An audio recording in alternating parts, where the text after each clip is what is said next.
Ah, ils nous ont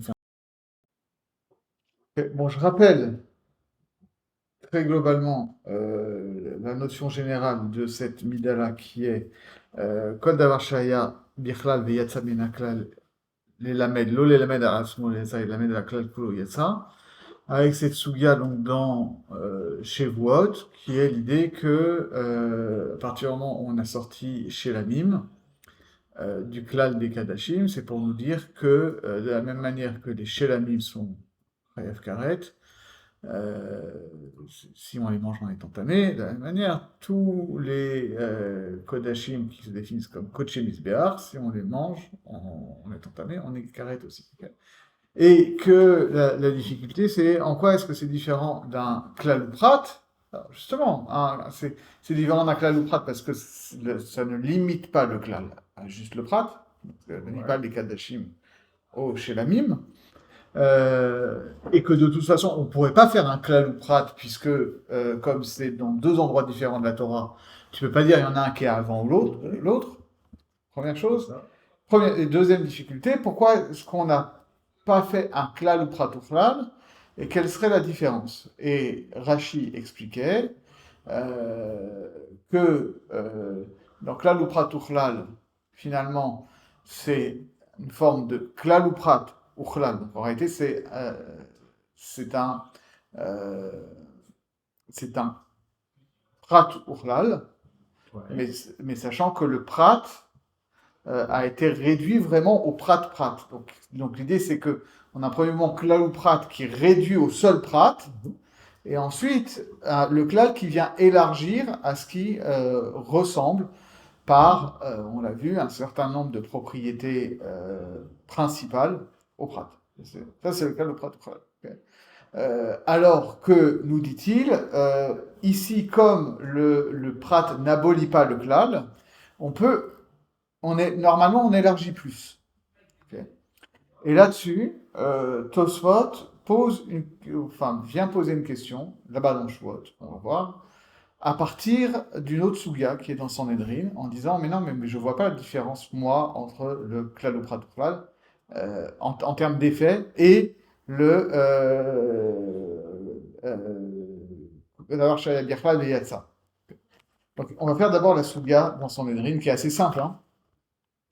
Mhm. Bon, c'est pas les sous-gottes les plus réjouissantes du chasse, puisque c'est la manière technique d'exécuter les peines capitales. Ok. Euh, donc, Sanhedrin Memhe Hamoud Bet. Ok. Ouais. On a une Mishnah qui nous dit Kol Niskalin Nitlin, divrei Rabbi Eliezer. Les Chachamim omrim Eno Nitle. Et là, Megadef, Ve'oved Avodazara. Ok. Je ne fais pas le suite de la Mishnah. Rabbi Eliezer, il dit on pend, on accroche à un poteau, en fait, c'est pas vraiment un arbre. J'ai vu Rassa qui dit on accroche pas à un arbre vivant qui est planté, on accroche à du bois, quoi. Donc, à un poteau. Et une potence. Enfin, une potence, exactement. Donc on pend le cadavre de toutes les personnes qui ont été condamnées à mort par lapidation. Ok. Et les Chachamim, ils disent non, les seuls cadavres des condamnés à mort qu'on pense, c'est le Megadef, celui qui a maudit Dieu, euh, et l'idolâtre. Euh, et donc, d'où vient la différence? La Gemara nous explique, Tanon Rabbanan, on a un verset qui nous dit, donc en Dvarim 21-22, Vechiye beish het mishpat mavet, vehumat vetalita auto al haetz. D'accord. Euh, Quand il y aura quelqu'un qui fautera, quelque chose où il est passible de mort, euh, d'abord on le mettra à mort, et ensuite on le pendra à la potence. Yachol kol hamumatim nitlin. D'accord. Euh, donc on aurait pu penser, première approche du verset, en fait tous les condamnés à mort sont pendus. Talmud Lomar, le verset suivant dit Lotalin nivlato al ha'etz, ki kavor tigverenu, bayom ahu, Ki kilalat Elokim talui, velo titame et admatecha, asher Hashem Elokecha, noten lecha nachala. Donc le verset, on va voir on sort déjà un peu du verset, le verset complet, il dit, tu ne laisseras pas pendre son cadavre sur la potence, mais tu l'enterreras le jour même, car le pendu est une malédiction divine. Taloui, c'est un nom. Taloui, oui, Ça. c'est pas la klala qui est tlouya, ok? C'est le talouille. Le talouille. Un pendu est une malédiction de Dieu. Et tu ne rendras pas impure la terre que l'Éternel ton Dieu t'a donnée en héritage. Et donc, les Chachamim, Talmud Lomar, qui lelat Hashem hi, car c'est une malédiction divine, Talouï, le pendu. Ma mekalel ze shebeskila, afkol shebeskila, divrei Rabbi Eliezer. Donc, de la même manière que quelqu'un qui maudit Dieu, okay, il est passible de mort par lapidation. Donc, Rabbi Eliezer, il comprend que tous les condamnés à mort par lapidation sont pendus, d'accord? Donc, on tord quand même un peu le sens du verset. Ouais. Et je me permets de dire qu'on tord parce que tu regardes tous les commentateurs classiques, le Rashbam, Rashi, Ramban et tout, ils te disent tous, parce qu'on voit bien que c'est pas, si tu prends le verset dans son ensemble, c'est pas vraiment ça qu'on dit, mais on a une tension dans les deux versets, justement. On a un verset qui te dit, tu dois le pendre, et après il te dit, ne le laisse pas pendu parce que c'est une malédiction divine, d'accord? Donc ça veut dire quoi, c'est une malédiction divine? Rachi et les autres, ils expliquent, oui, parce que l'homme, il a l'image de Dieu, donc un cadavre pendu, c'est une insulte à l'image de Dieu.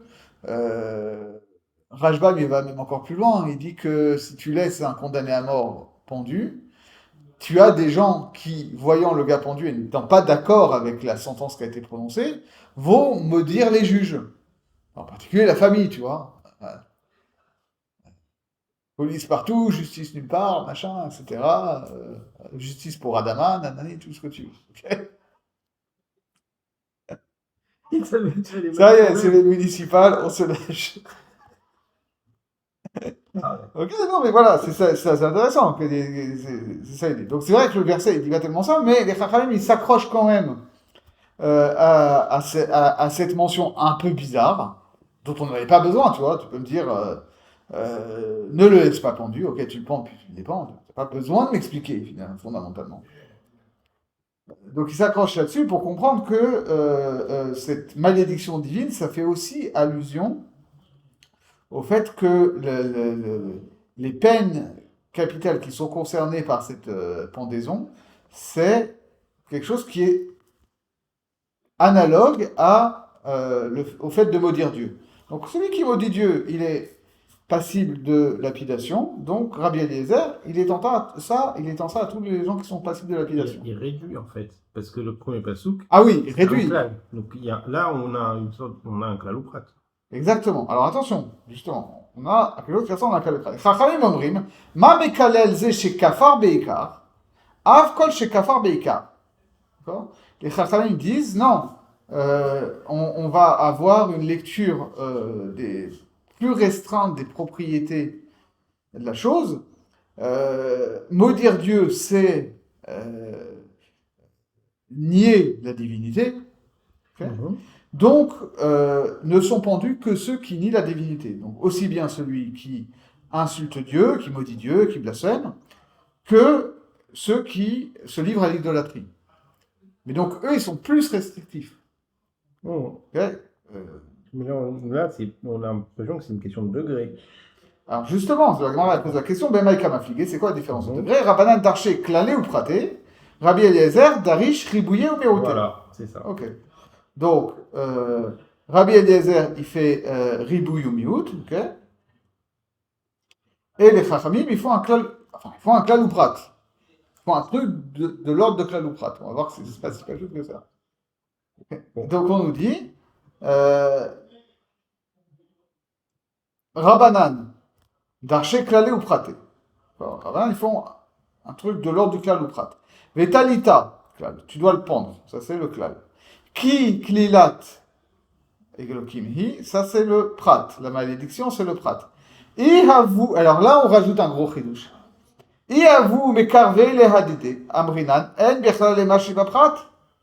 Si les deux occurrences étaient proches, j'aurais fait un klal ou prat classique. Donc j'aurais restreint le klal ou prat et j'aurais vraiment pendu que celui qui maudit Dieu, pas celui qui se livre à l'idolâtrie. Ok, Ok. Allez.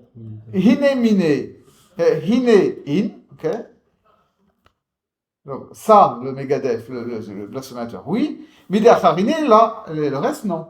Hashta de mechake mehadide, mais maintenant qu'ils sont loin. Donc dans deux psukim différents. Harine les ribouillés avodat kochavim, les damilé bechol milé. Donc je vais quand même élargir un peu aussi à l'idolâtrie qui partage toutes les caractéristiques du blasphème. Okay. Alors c'est vrai que c'est ça qui est dingue, c'est qu'ils te disent si c'était près, je ferais un klal ou prat, vu que là c'est loin, je fais en fait ce qu'explique Rashi, et en tout cas c'est comme ça que le comprend le Midat Aaron, je fais un kol davar shaya birklal veyatsa minaklal. D'accord, ça explique pourquoi Corban Aaron nous a pas parlé de cette règle plutôt dans le klal ou prat. Voilà, parce qu'en réalité, voilà, on te dit quand même un truc de dingue, on dit, c'est le même sujet, ok, c'est deux versets qui se suivent, qui parlent de la même chose, mais c'est pas dans le même verset, d'après la Gemara, ça s'appelle déjà pas au même endroit. Okay. Alors après, il faudrait tester toutes les occurrences où on voit des klal ou prat, voir si vraiment ça se vérifie cette histoire-là. Mais en tout cas, voilà, il y a cette notion-là, quoi. J'ai peur. Tu vois, on le fera pas, on le fera pas. On le fera, on y pensera Ouais. quand on fera d'autres Gumarot. Ouais. Voilà. Rabbi Eliezer, Darish Ribouye au Meote. Veumat Vetalita Ribouy, Kikliat Mirout, et Ava Mekrave, la Hadidelo, Avu Marminan, et là. Alors, et là aussi, c'est intéressant. Parce qu'ils appliquent la même logique. Rabbi Eliezer, lui, il est sur un Ribouy ou Miout. Ok? Donc, il dit, Veumat Vetalita, ça c'est le Ribouy, d'accord? C'est large. Klilat Miout, c'est une petite catégorie. Iavu Mekarve le Hadide, si effectivement c'était proche, Lo Avu Marbinan et la Avodat Kochavim, des Damile Bechol Mile. D'accord. Alors je ferai effectivement un Ribi ou Miout, mais où j'élargirai que à Avodat Kochavim. Hashta de Mechake Mehadide Ahine, les Ribouillés Shar Aniskalim. Mais vu qu'ils ne sont pas dans le même verset, donc je fais un ribu ou yumiout large, et donc j'inclus beaucoup plus de choses. Ok. Ok. C'est intéressant. Voilà. Maintenant, on va faire on va voir le Tosfot rapidement dans Shavuot. Je le fais à l'oral comme ça. Okay, donc toujours Daf Vav.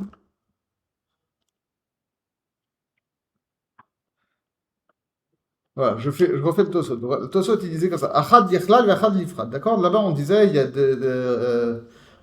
Rava, il disait, pourquoi est-ce qu'on a 3 fois kritot écrites pour Shelamim? Il y en a un pour un klal et un pour un prat.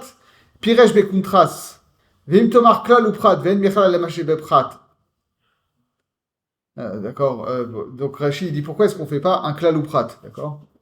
Ve'agav rechete lodak d'avele leakshot prat uchlal. Hu ve'naase klal mosif à la prat.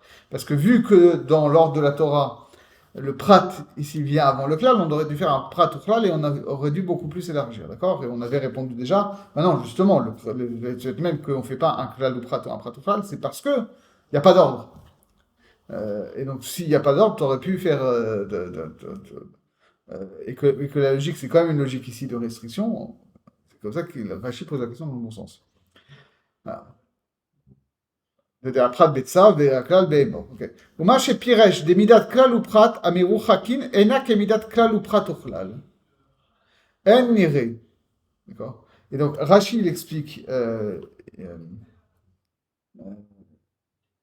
ici parce que voilà Rashi il dit on fait pas un klal ou prat justement parce que c'est pas au même endroit parce que c'est éloigné.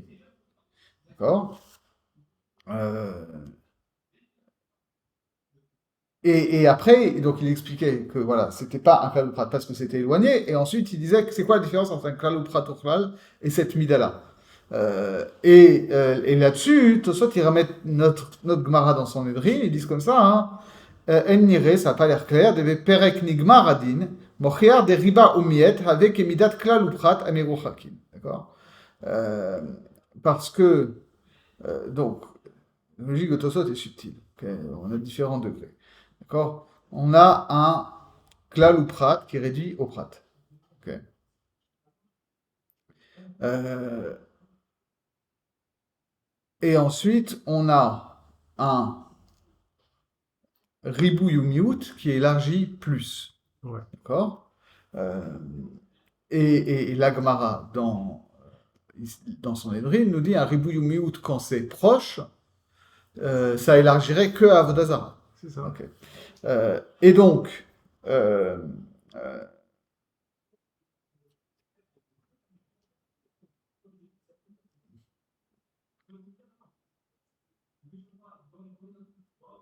et que de la même manière, donc, un klal ou prat, où les choses, ou quand c'est dans le même verset, ça reste du que au prat, et un klal ou prat quand c'est éloigné, et donc c'est plus un klal à prat, mais un davar, kol davar shaya biachal yatsamin klal, finalement, ça vient être plus restrictif qu'un ribouille ou miout. Donc en fait, ça ressemble à un klal, enfin Non, ça ça devient un devient ribouille miout, donc ça englobe de la même, un ribouille miout proche, voilà. donc c'est de la même étendue qu'un klal ou prat uchlal. Ouais. Ok. C'est ça l'équation que pose Tosfot. Parce que ribouille ou miout, ça équivaut à klal ou prat ou klal. Oui, c'est-à-dire que Tosfot il dit finalement ici comment ça se passe dans l'histoire de la potence. Si tu avais un klal ou prat, ne serait pendu que les blasphémateurs. Si tu fais un ribouille ou miout où c'est pas éloigné, donc tu vas inclure tous ceux qui sont passibles de lapidation. Et après, tu as le cas médian, qui est ne sont pendus que les blasphémateurs et ce qui ressemble aux blasphémateurs, donc la Vodazara. Et donc ça correspond aussi bien à un ribouille ou miout où c'est proche, que à un klal ou pratoflal, que à la mida dont on traite ici. Donc c'est ça que dit Tosfot. C'est-à-dire que toi, tu es d'accord que le klal ou prat étendu, ça veut dire d'avoir aussi une klal. Oui, il est d'accord avec ça.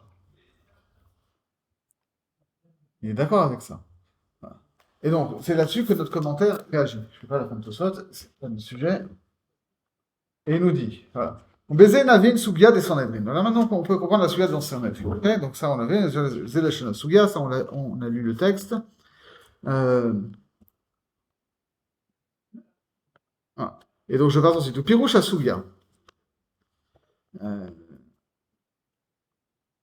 Bon, on va le faire vite parce que c'est des choses qu'on a vues aussi. L'explication de la Sugia, hein, c'est Banou Yalmaché Raïnou les Ma'ala, comme on a vu plus haut, BFD la Miut Mina Prat, d'accord, la différence entre Miut et Ribouille et Prat Uchlal, ou l'inverse. Vu des Prat Lachon, Piresh et Stam Kara Vechachar Piresh, je sais pas si. On va faire quand même en Lego parce qu'on n'a pas tous des choses. Et donc, on a vu que.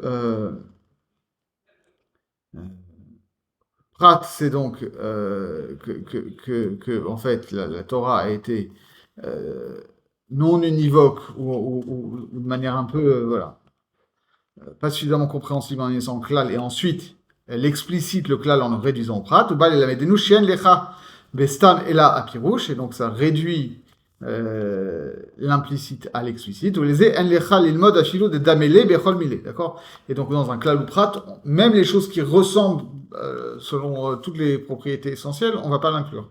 Ou les yavu mekarvelo yalanu lelamed shenitle ela megadef lechut. On a compris que si ça a été dans le même verset, on aurait pendu que le blasphémateur. Omnam kasher nechaku zemize, az lo have aprat pirush echlal, ela nidon bedavar shaya bichlal yatsa min aklal de megadef bichlal kol amumatin aya, vayalo din atliya im aklal veyatsa min aklal elamed botliya. Velo yatsa lomar she'u levado nitle, kemo she'u chok klal ou prat. Et là, lomar, shadome ala megadef lechut ou denite. Veizohi aoved avodazara. Shadomelo bedavar atzmi. והוא שהוא כופר בעיקר כמוהו, ולהפוקה הדומים לו במיתה שזה אינו דמיון. ולזה רבנן דדרשי כלל ופחתי לא מרבה תליצייה אלא עובד עבודה זרה לבד, ורבי אליעזר דריש חיבוי ומיעוטי, והמיעוט אינו פירוש הכלל, אלא ממעט ממנו קצת, ושלא היה בכלל, שיהיה הכל במשמע, אלא הכוונה לומר זה והדומה לו. וזה הווה דרשינן בי, אילו הווה מקרבי להדידי. כי זה דין ריבה ומיית. עכשיו שהם רחוקים זה מזה, דניינן לי בריבה ומיית וריבה, דריבה הכל, ואפילו מאי דלא דמלה, אלא דמיון רחוק. Riba, miette, les ribas. Voilà, c'est-à-dire qu'en réalité, là, c'est subtil, effectivement. C'est de la même manière que, finalement, un klal ou prat, ça fonctionne que si ils ont vraiment un ordre bien établi, que c'est à la limite dans mes versets, Oui. comme on l'a vu ici. Sinon, tu peux plus déterminer d'ordre et donc tu es obligé de faire quoi, de dissocier les deux, ok? D'accord. Là aussi, finalement, ribouille ou miout les ribouilles, ça fonctionne que si il y a un ordre précis. À partir du moment où il n'y a plus d'ordre entre le ribouille et le miout, finalement, tu es dans du ribouille ou miout. Voilà, tu peux mettre le ribouille avant et tu peux le mettre après, quoi, en quelque sorte. Donc, il a l'air de suivre un peu la voie de Tosfot, de dire, bah oui, mais finalement, s'il n'y a plus d'ordre entre le klal et le prat, donc ton kol davar shel berchlal veyatsa, ça devient un klal ou prat ou klal.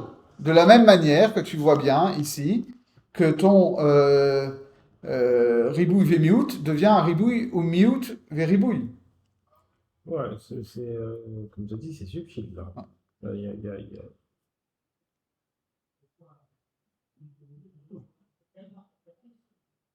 Ça me devient joli. En tout cas, si on analyse d'après les propriétés, on voit bien que ça correspond à ce qu'on a dit dans les fois précédentes. Oui. C'est-à-dire qu'on a dit que klal ou prat, ça réduit que à l'objet lui-même. Klal ou prat ou klal, ça l'élargit à ce qui lui ressemble par des propriétés essentielles. Et que finalement, ribouille ou miout, ça avait ce même effet-là, que ça réduisait à ce qui lui ressemblait par des propriétés essentielles. Et que ribouille, riba ou miet ve-riba, ça incluait, par exemple, quand on était dans les histoires de sauterelles, etc., ça incluait aussi ce qui ne partageait pas toutes les propriétés essentielles. D'accord, donc c'était plus large. Mais Ouais. la difficulté, c'est que là, dans riba ou miette riba, tu as un ribouille, tu as un mute et tu as un autre ribouille. Oui. Et là, le deuxième ribouille, tu l'as pas. Tu l'as pas, mais en même temps, comme tu n'as pas d'ordre,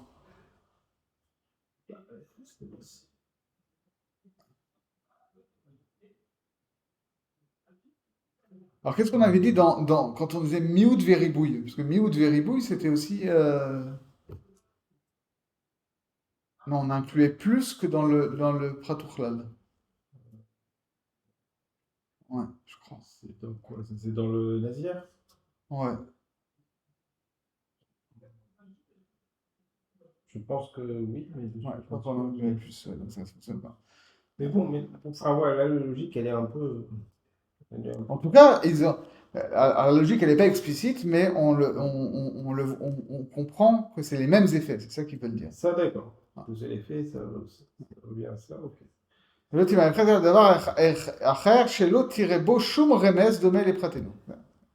va exclure que ce qui vraiment n'a aucun rapport. Les amar ou d'école à niskali nitlin.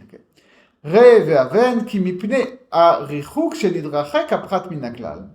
D'accord, c'est du fait qu'il y a un éloignement entre le prat et le klal, l'amrinan des marbe yoter, ça vient inclure plus. Les rabanan marbe maïd damele les chol mile. Les chachamim, ils incluent que ce qui a tous les points communs. Les Rabbi Eliezer, marbe maïd damele afilou bechad mile. On retrouve la logique qu'on avait vue un peu avant. Ve'atasot lo raou et là des rabanan des darché klalé ou praté. D'accord. lo haine lehu, lo haine lahu, arachok asher bo darshile, delo lelamed al asmo yatsa, et là lelamed, et là, les atouillés, ma sheu ke en aprat, bechol mile, sheu avodat zara. כמו שמרבה מידת כלל ופחת וכלל. וזה עקשו לרש"י. נאמר דלא דמיה מידה זו למידת כלל ופחת וכלל, אלא דמידה זו מרבינן יותר. לפי שלא בא להוסיף מה שאין לפחת וכלל. Donc Tosot maintenant, ils disent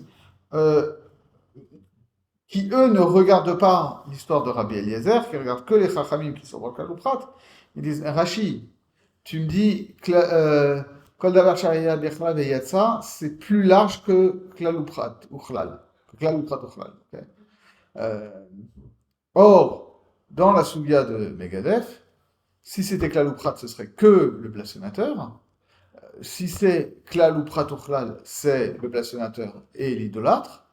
Si c'est plus que ça, c'est la position de Rabbi Eliezer. Or, les Chachamim qui font Klal Uprat ne sont pas sur la position de Rabbi Eliezer. Donc tu vois bien que ta mida de Kol davar shaya bechla veyatsa, elle a les mêmes effets que Klal Uprat ou Chlal.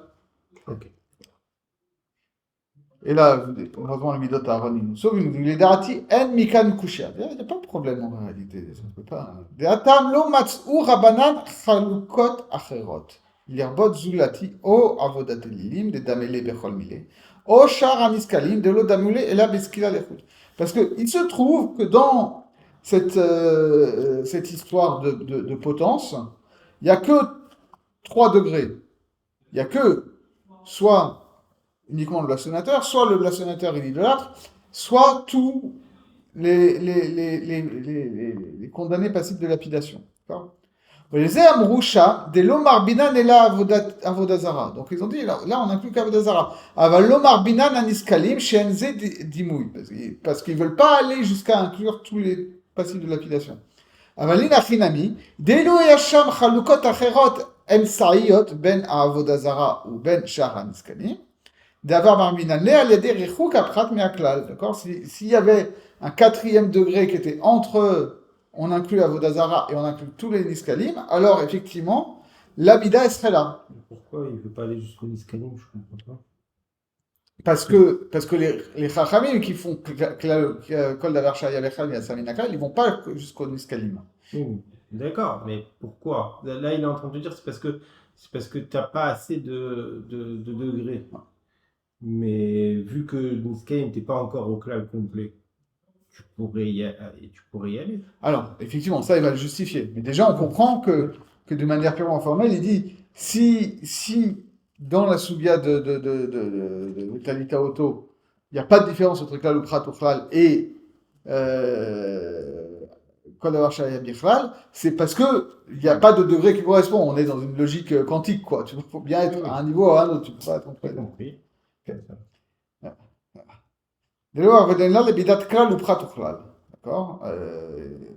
כגון אחד דמצינו קודשי מזבח אשר יש בהם התרחבות מחולקות, d'accord.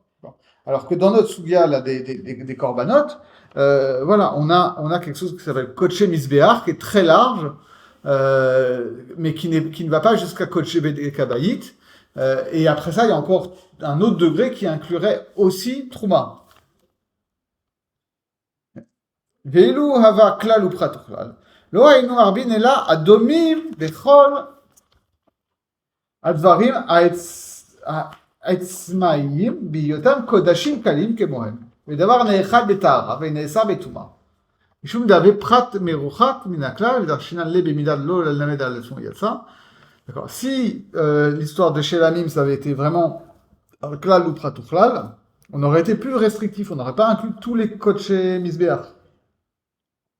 On aurait inclus que la catégorie définitionnelle des Shelamim, qui est kodashim kalim. Mais vu que là, ils sont éloignés, donc, et qu'on fait la mida, lo lamed al yatsa, marbinan kol kodshé misbeach, velo memaiten ela kodshé bede kabayit, delo damu ela beshem kodesh, shehu kemo aniskalim, delo dame le megadef ela beskila, aval lo bemaout a megadef klal. Ok. Veim ken, Haolé la nouise. Donc la conclusion de tout ça. Des kavanat Rashi Lomar de Midazo, marbe yoter mimidat ke'en aprat. D'accord? Donc on a compris qu'elle inclut plus que klal prat ou klal. Ve'arshi amaratam ve'aevdel benehem. Il va nous expliquer pourquoi il y a une différence. Vekatsar velo amar atolda yotsa miyot ze mosif ma she'en beprat, vezo megale ou mever aprat. Venecha roe ki pirouche divrei Rashi be'efach ma shepiresh. Je passe un petit peu. Parce que... Et là, il a rien.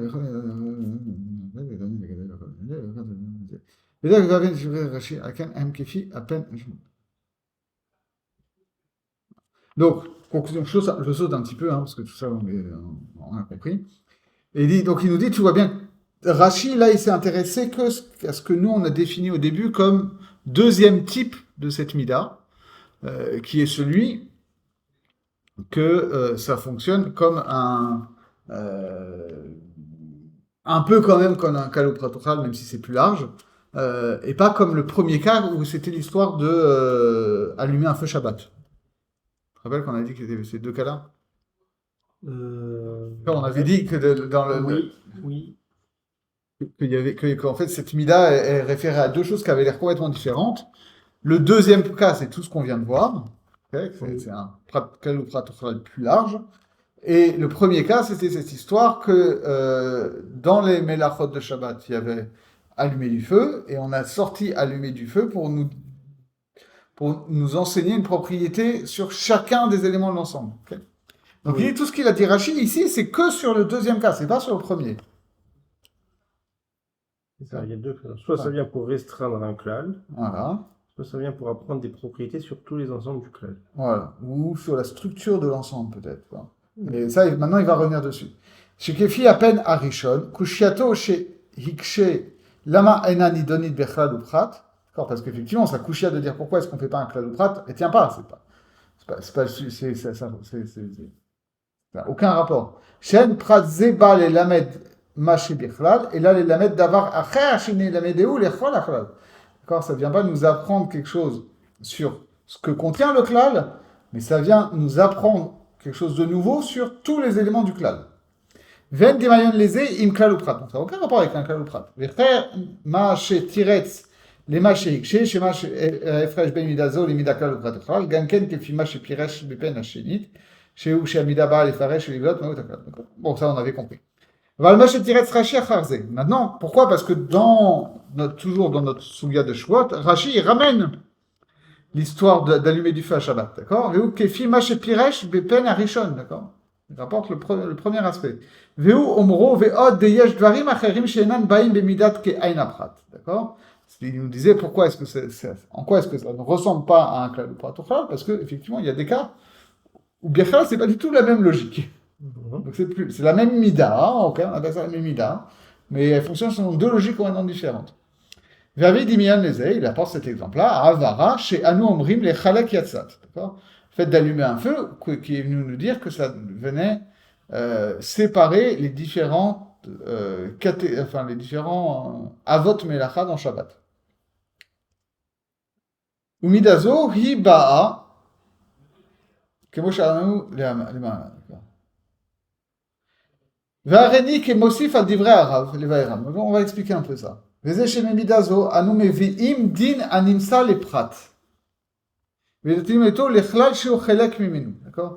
Dans la mida, dans cette mida-là, ok, de Kol Davar Shaya Bechla Veyatsa, c'est en fait, on prend quelque chose qui est dans le prat et on va l'appliquer à tout le klal dont elle fait partie. Kemo sha'anu notenim chiyuv al kol melacha levada, bichlal lo ta'ase kol melacha. Ou ici, on va dire effectivement que de la même manière que quelqu'un qui allume un feu à Shabbat, il est chayav chadat, s'il n'a pas fait exprès. Et bien, s'il transgresse plusieurs melachot, il est chayav de plusieurs korbanot. Et pas juste d'un interdit général de tu ne feras pas de melachot à Shabbat.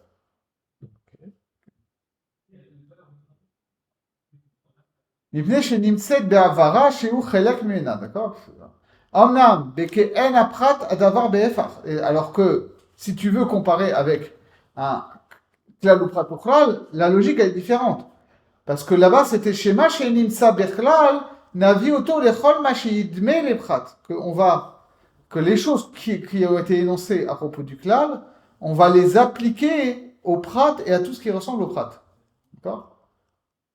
Nimsa, hein, donc qu'est-ce qui ressort de ça? Shekan aprat bema sheyidmelo lamat meaklal. Que dans un klal ou prat ou klal, finalement,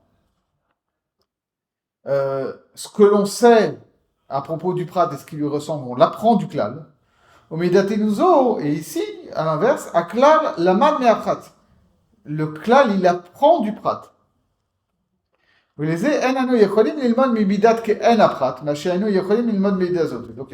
y a quelque chose qui fonctionne dans ce sens-là, qui ne fonctionnerait pas dans l'autre mida. אבל מידה זו באה להוסיף על הכלל כגון עברה, דאי לא לוב, היי פחתה, הייתי אומר, דאי אביד כולהו מלאכות, בעד ידידי לא מחייב אלא אחד. אוקיי, c'est bon. C'est bon? Ok. Et maintenant, il rajoute un excursus intéressant de méthodologie plus générale. Juste une question. Ouais. Du coup, les deux raisonnements, ils ont un effet inverse. Soit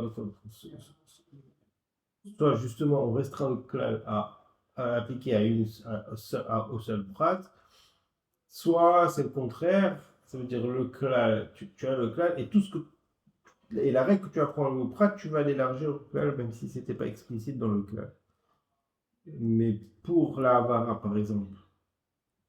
Pour la havara, pourquoi on n'a pas fait un klal ou prat? Comment on sait quand est-ce qu'on veut? Parce que tu vas dire, tu peux pas dire ils sont noirs, là c'est le passouk d'après. oui, mais tu n'apprends rien de nouveau, pour le coup. Ah. Tu apprends rien de nouveau. Tu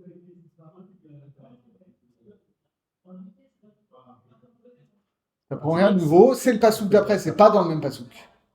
C'est un klal ou prat éloigné, ça. C'est pas gênant. Oui, mais donc ça, c'est exactement ce qu'on a ici. Ouais. Ah oui. Klal ou prat éloigné, D'accord. Klal ou prat éloigné égale d'avoir réussi. C'est subtil, mais ce qui est intéressant, c'est que la subtilité, elle change complètement le raisonnement. Parce que si on avait fait un klal ou prat, on aurait dit. La seule chose qui est interdite à Shabbat, c'est allumer le feu. Ouais. C'est tout. Le Ouais. reste.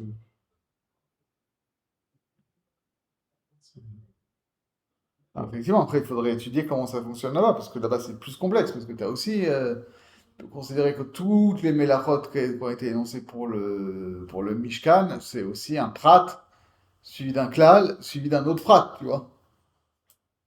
Si tu veux prendre toute la longueur... Je sais pas comment ça marche, puisque surtout que c'est un Ekesh, non?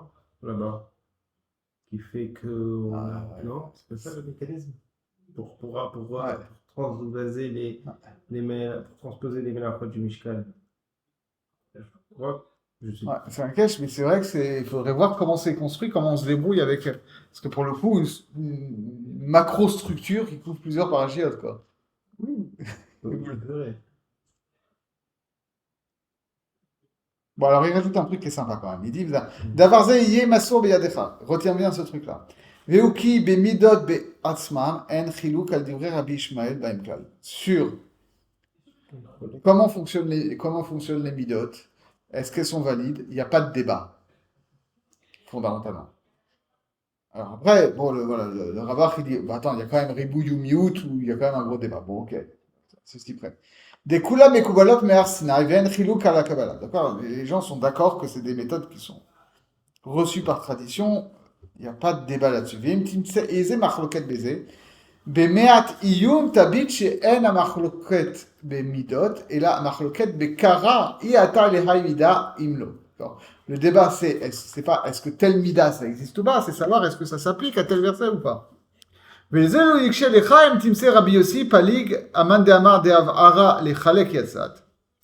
ne faut pas s'étonner que Rabbi Yossi, il peut être pas d'accord avec cette histoire que Avara, ça vient rendre chayav sur chaque melacha. V'amar hu delelav yatsat. Où lui, il a une lecture complètement différente.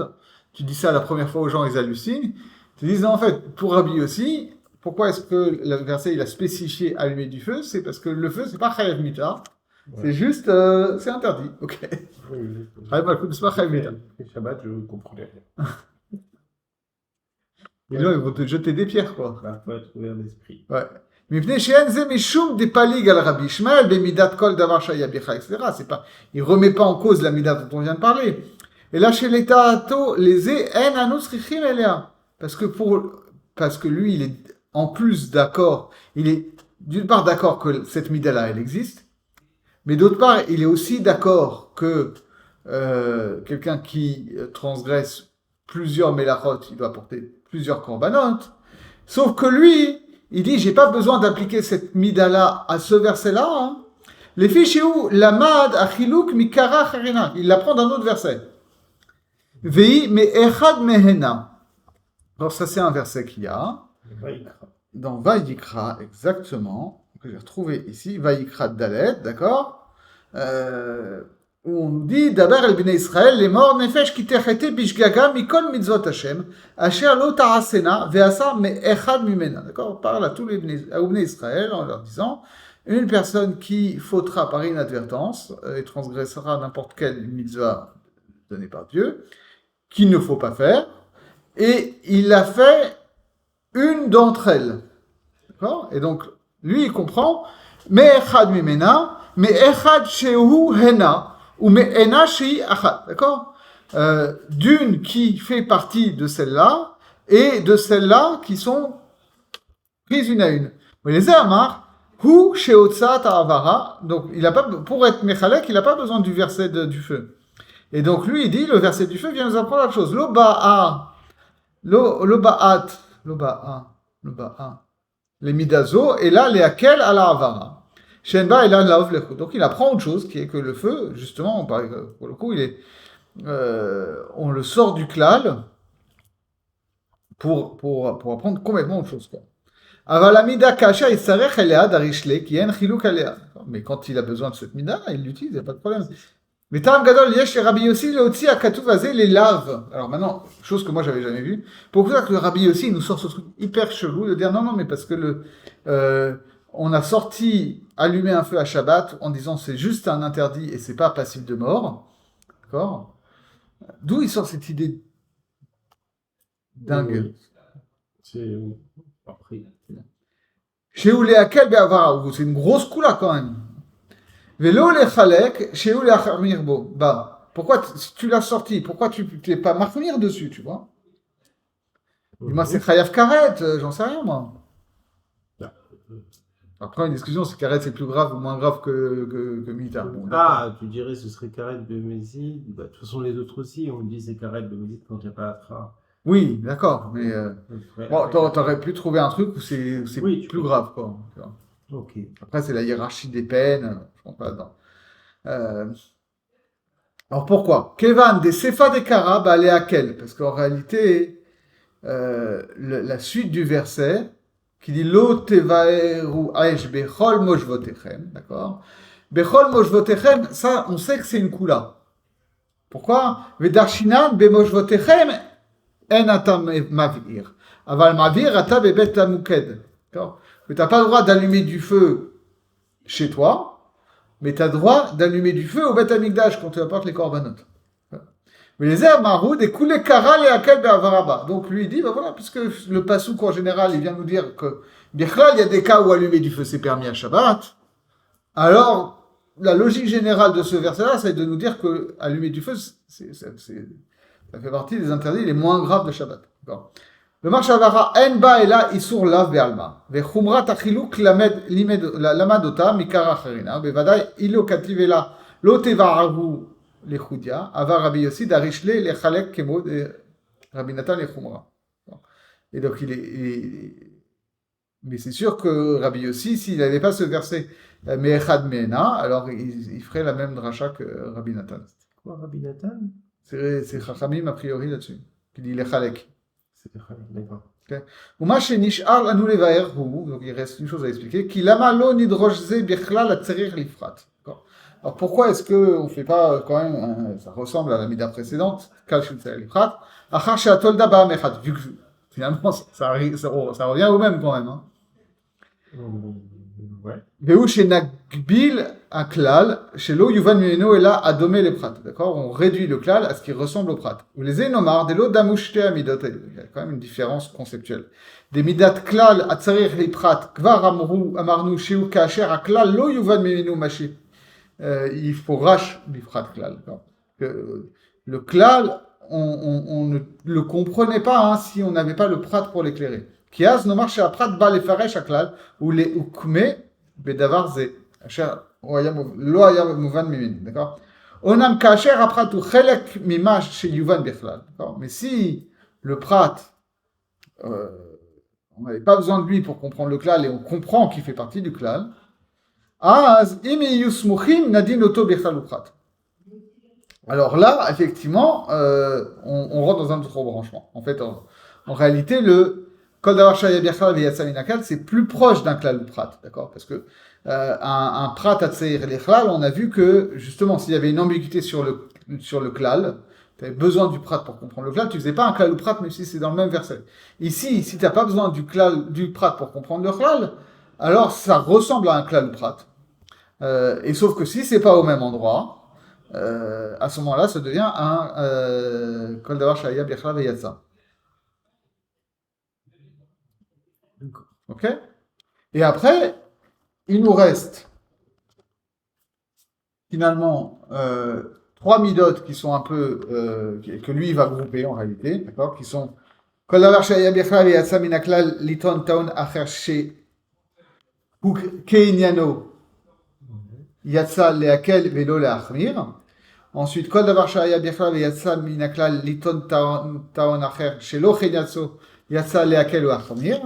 Et la dernière, Kol Davar Shaya Bichlal V'Yatsa Lidon Bedavar Chadash et Ata Yochel Echazou Chazou Akadou Befirouche. Ok? Donc ça c'est les trois et on va les traiter en même temps. Et après, il ne restera plus que Davar Alamen Menyano et Davar Alamen Misofo.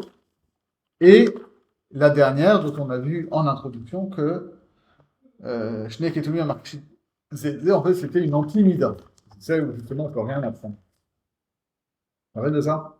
Non. Sur la dernière mida, il dit deux versets qui se contredisent. Ouais.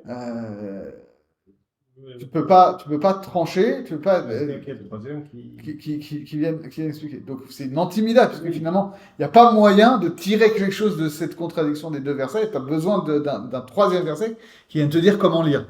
Donc si tu as besoin d'un verset pour te dire comment lire, c'est bien que c'est pas une mida d'interprétation des versets. Effectivement. Ouais. Bon, alors écoute, donc